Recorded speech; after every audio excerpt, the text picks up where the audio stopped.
Selamat datang kembali di channel Audian Audina. Kali ini kita bakal bahas mengenai salah satu pertandingan menarik yang gak bisa kita lewatkan. Itu adalah pertandingan tim Fukurodani versus Muji Nazaka. Kita bakal kupas semua hal-hal menarik yang ada dalam pertandingan ini. Kita langsung saja ya sekarang. Pertandingan antar kedua tim ini sebenarnya nggak terduga. Bisa dikatakan ini seperti pertandingan besar karena masing-masing tim memiliki ace terbaik di tingkat nasional. Siapa yang mengira kalau Bokuto bakal bisa berhadapan dengan Kiryu? Bisa dipastikan tensi pertandingan ini begitu panas karena masing-masing ace sedang berada dalam kondisi terbaiknya. Kita bahas secara detail sekarang. Yang pertama adalah momen tak terduga Bokuto yang menyapa Kiryu. Ini terjadi sebelum pertandingan keduanya akan dimulai. Gak jelas sebenarnya apa yang dilakukan Bokuto ini. Tiba-tiba saja ia menyapa Kiryu dan bilang kalau sepertinya mereka akan berhadapan nantinya. Uniknya di sini, Kiryu terkejut dengan kelakuan Bokuto yang tiba-tiba ini. Rekan timnya dari Muji Nazaka pun juga heran dengan kelakuan Bokuto ini. Kelakuan Bokuto ini cukup menarik dan nyeleneh. Kiryu nggak kenal dia, tapi kok bisa-bisanya dia nyapa dengan santainya seperti itu. Dan setelah momen ini, Kiryu udah langsung kepikiran. Dia overthinking mengenai apa sebenarnya maksud Bokuto tadi yang tiba-tiba menyapanya seperti itu. Rekam jejak kedua tim. Sebelum masuk ke pertandingannya, ternyata sedikit dijelaskan mengenai rekam jejak kedua tim ini dalam turnamen nasional musim semi. Dikatakan bahwa Muji Nazaka sudah mengikuti turnamen nasional musim semi ini sebanyak 30 kali. Dan kali ini adalah tahun ke-9 mereka ikut secara berturut-turut. Sedangkan untuk Fukurodani sudah mengikuti turnamen nasional musim semi ini sebanyak 28 kali. Dan pada kesempatan kali ini merupakan tahun ke-7 mereka ikut serta secara berturut-turut. Sebagai tambahan perbandingan saja, dalam turnamen nasional Interhigh yang sebelumnya, Muji Nazaka mampu mencapai babak 4 besar nasional. Sedangkan Fukurodani mampu menembus 8 besar nasional. Bisa dikatakan kedua tim ini tergolong tim elit di tingkat nasional. Akashi overthinking. Hal ini sebenarnya sudah mulai terjadi di pertandingan sebelum-sebelumnya. Dia sedikit berpikir berlebihan yang ternyata malah akhirnya menumpuk dan membebani dirinya sendiri.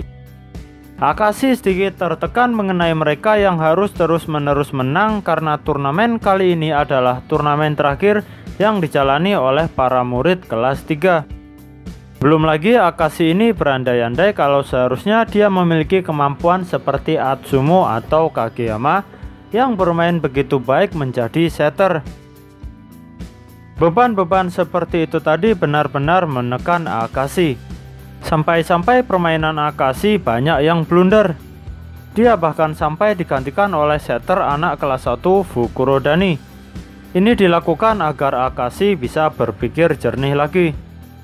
Tapi tenang saja, dia nanti bakal comeback dengan begitu luar biasa. Aksi Kiryu Wakatsu. Sebagai ace yang tergolong 3 besar nasional, sudah tak diragukan lagi kemampuannya. Baik dalam servis, spike, dan bahkan blok, kemampuan Kiryu ini di atas rata-rata. Tapi yang menjadi sorotan utama adalah kemampuan Kiryu dalam mencetak angka dengan spike yang begitu keras. Pukulan Kiryu ini begitu keras dan disertai suara yang begitu bergemuruh. Blok seakan-akan gak berarti buatnya. Bisa dikatakan bahwa kekuatan pukulan Kiryu ini setara dengan Ushiwaka. Tapi bedanya Kiryu ini pengguna tangan kanan. Selain kekuatan pukulannya, Kiryu ini telah melatih tubuh bagian bawahnya dengan begitu intens. Jadi dia ini mampu memukul bola hanya dengan ancang-ancang 1 langkah saja.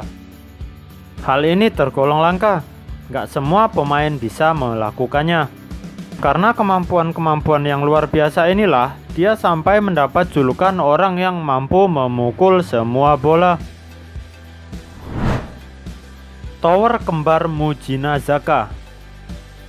Sebagai salah satu tim unggulan di tingkat nasional, secara tim kekuatan Mujinazaka ini cukup merata.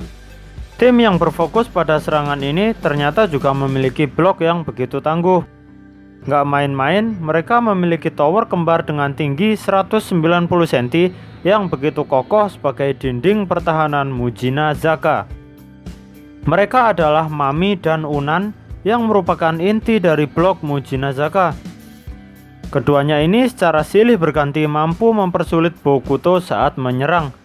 Dan belum lagi tekanan dari para bloker tangguh Mujinazaka ini juga berdampak pada mental Akashi Keiji.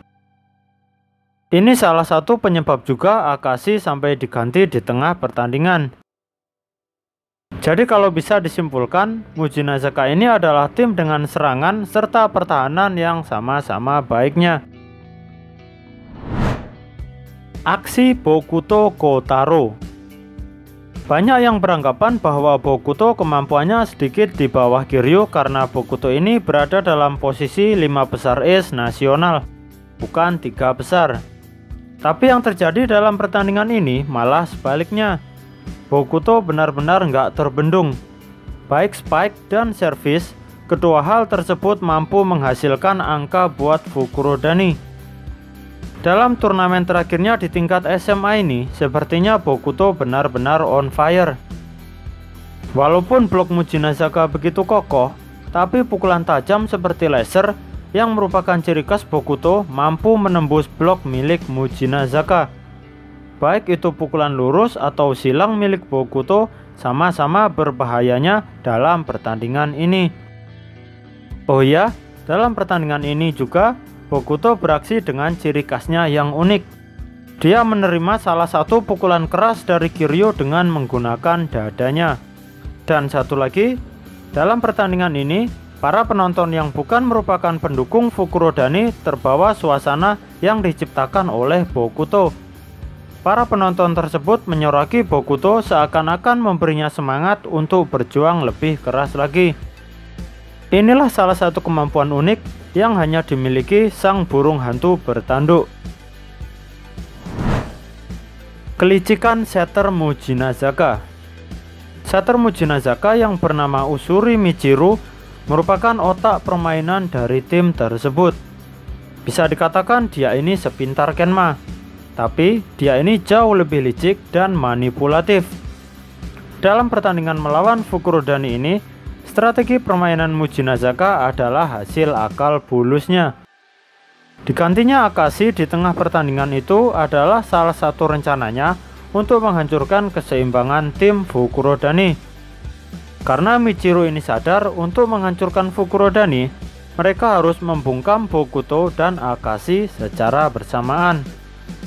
Rencananya sih berhasil ke Akashi, tapi nggak berhasil pada Bokuto. Mengerikan juga ya, ternyata masih ada setter yang begitu menyeramkan selain Kenma di luar sana. Mental yang rapuh. Seorang Ace adalah seorang yang begitu diandalkan dan diharapkan kemampuannya dalam sebuah tim. Punggungnya harus kokoh dan mampu menanggung beban yang begitu berat. Hal ini adalah kemampuan yang dimiliki oleh Bokuto maupun Kiryu.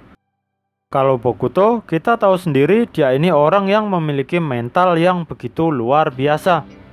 Dia tidak pernah takut menghadapi lawan yang kuat, dan saat semuanya sudah mulai putus asa, dia malah menjadi orang yang paling bersemangat. Belum lagi, dia ini memiliki kemampuan untuk meningkatkan performa orang-orang yang ada di sekitarnya. Sedangkan untuk Kiryu, ternyata dia ini sedikit berbeda. Dia ini orang yang gampang kepikiran. Dia begitu memedulikan pemeringkatan kekuatan seseorang. Bahkan Kiryu sendiri mengakui kalau dia bukan orang yang seperti Bokuto ataupun Ushiwaka yang terus bisa melangkah maju ke depan apapun yang terjadi. Mental Kiryu ini sedikit rapuh, dan Bokuto ini merupakan musuh alaminya. Dalam pertandingan ini, Kiryu sampai mengakui kalau dia sedikit takut pada Bokuto. Kiryu merasa terintimidasi dengan keberadaan Bokuto yang terus bisa menerjang maju walaupun dihancurkan berapa kali pun. Bisa dibilang Kiryu ini gampang mikir. Padahal dia sendiri punya kemampuan yang hebat kan? Sebagai penutup, tentu saja dalam pertandingan ini seperti yang kalian tahu, pemenangnya adalah tim Fukurodani. Demikian pembahasan kali ini. Terima kasih sudah mau menonton video ini. Cek juga video kami yang lain ya. Sampai jumpa lagi di lain kesempatan. Bye bye.